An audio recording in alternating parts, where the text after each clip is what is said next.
ថតគាត់បងប្អូនដាក់រៀនជាមួយគ្នាហើយចូលយើងមកថតយើងទៅបែប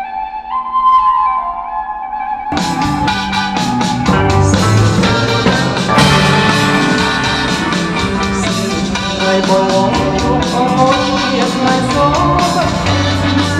ថ្ងៃដែលចង់ប្រ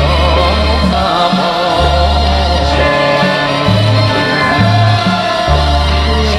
ចាប់ចានអូនចាំមកអេឡូ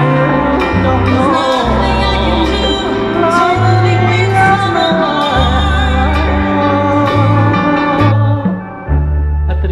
ណាំងហើយបងកាយផ្លូវស្រី